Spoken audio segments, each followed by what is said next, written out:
बिस्मिल्लाहिर्रहमानिर्रहीम। Welcome to my channel UPI pension news update. I hope कि आप सब ठीक ठाक होंगे। आज का हमारा टॉपिक है यूपीआई पेंशनर्स के लिए ब्रेकिंग न्यूज़ अपडेट। टॉपिक की जाने बढ़ने से पहले आपसे गुजारिश है कि अगर आप चैनल पर नए हैं तो चैनल को सब्सक्राइब कर लें ताकि सरकारी मुलाजमीन और पेंशनर्स के हवाले से आने वाली हर न्यूज़ अपडेट से आपको बाखबर रखा जा सके। तो बढ़ते हैं आज के टॉपिक की जानिब। यूपीआई पेंशनर्स के हवाले से ब्रेकिंग न्यूज़ अपडेट आपके साथ शेयर करते हैं।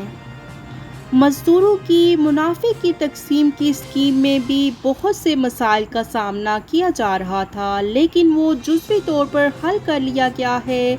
सिंध ने Sindh companies profit workers participation act 2015 नाफिज किया था, ताहम दूसरे सूबे अपने अपने कवानीन के नफाज से गुरेजा हैं और चाहते थे कि इस स्कीम को मरकज़ में वापस जाना चाहिए और 1968 के एक्ट के तहत कंपनियों की तरफ से दी गई रकम का बड़ा हिस्सा वर्कर्स वेलफेयर फंड ऑर्डिनेंस 1971 के तहत कायम करदा फंड में जा रहा था और फिर मरकज़ मुतनासिब तौर पर जमा होने वाली रकम को वर्कर्स की फलाह व बहबूद के लिए मुतल्लिका सूबों में तकसीम करता है। चूँकि खैबर पख्तूनख्वा और बलूचिस्तान में कम सनतों की वजह से फंड में कमी का खौफ है। इसकी वजह यह है कि इन सूबों ने इस मामले में कवानीन नहीं बनाए थे। चूँकि वफाकी हुकूमत इनके बचाव में नहीं आई, इसलिए बलूचिस्तान ने 2022 में अपना एक्ट नाफिज किया। पंजाब, जो दोनों सूबों के मौक़िफ़ की हमायत कर रहा था, अब इसने भी पंजाब कंपनीज प्रॉफिट्स मजदूरों की शराकत तरमीमी एक्ट 2021 नाफिज कर दिया है। अगर खैबर पख्तूनख्वा भी अपना कानून बनाता है तो सिर्फ एक तबका जो कि बैनुल सूबाई कंपनियों के कारकुन हैं वो रह जाएंगे और इन कंपनियों के एक से ज़्यादा सूबों में इदारे हैं और ये वफाकी कवानीन के तहत चलती हैं। चूँकि 1968 के वफाकी एक्ट में सूबों की मुंतकिली के वक्त कोई तरमीम नहीं की गई, इसलिए ये बेकार हो गया है। यूपीआई का मौजूदा कानून सिर्फ 5,000 रुपये तक माहाना तनख्वाह लेने वाले कारकुनों पर लागू होता है, जबकि कानून के मुताबिक मौजूदा कम अज़ कम उजरत 25,000 रुपये तक है और वफाकी हुकूमत को तरजीही बुनियादों पर एक्ट में तरमीम करनी चाहिए ताकि बैनुल सूबाई कंपनियों के वर्कर्स मुनाफे में इनके जायज़ हिस्से से महरूम ना हों। इखबारी इतलात के मुताबिक रियासती सरपरस्ती में चलने वाले सनती कारकुनों मजदूरों के पेंशन फंड यूपीआई को तकसीम होने का ख़तरा है। सूबे इस इदारे को अपने कंट्रोल में लेना चाहते हैं और ये मुतालबा 18वीं तरमीम के बाद शुरू हुआ।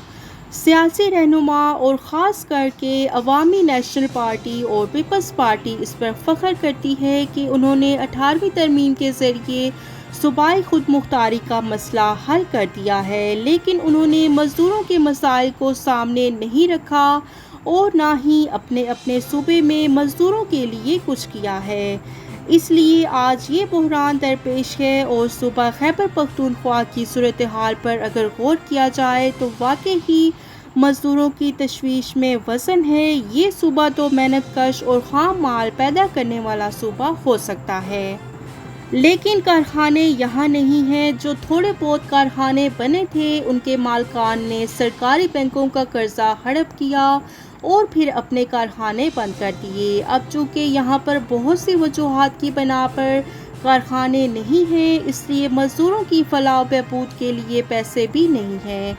अब अगर खैबर पख्तूनख्वा का शेड्यूल देखा जाए तो 2013-2014 के दौरान यूपीआई में आमदन सिर्फ 60 करोड़ 45 लाख रुपए थी, जबकि कारकुनों को दी गई पेंशन और उनके ख़ानदानों को माली फ़वाइद देने पर अखराजात 193 करोड़ 30 लाख तक हुए, यानी कि खर्च आमदन से 3 गुना ज़ायद बढ़ गया। और इन अखराजात में जब 8 करोड़ 10 लाख के इंतज़ामी अखराजात भी शामिल किए जाएँ तो ये माली सूरत हाल बहुत ख़राब नज़र आती है और आमदन और ख़र्च में 1 अरब 36 करोड़ 80 लाख का फ़र्क सामने आता है। और ये फ़र्क क्यों आया है और इस पर सूबाई हुकूमत ने कोई वजाहत पेश की और ना ही केपी के असम्बली में से किसी ने आवाज़ उठाई।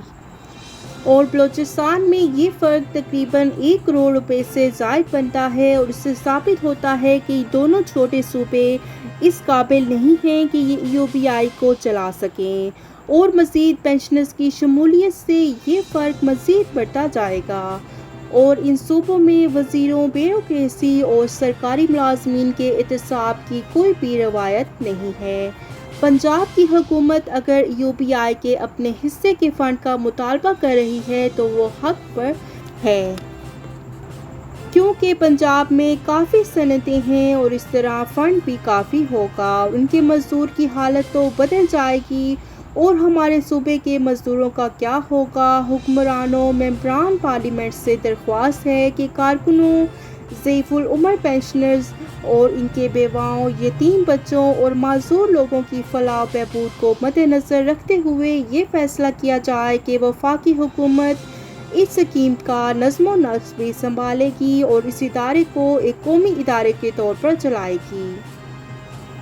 تو یہ تھی EOBI پینشنرز کے حوالے سے لیٹسٹ نیوز اپڈیٹ جو کہ آپ کے ساتھ شیئر کی گئی۔ آئی ہوپ کہ ویڈیو آپ کو پسند آئی ہوگی، تو ویڈیو کو لائک کر لیں۔ اگر آپ چینل پر نئے ہیں تو چینل کو سبسکرائب کر لیں تاکہ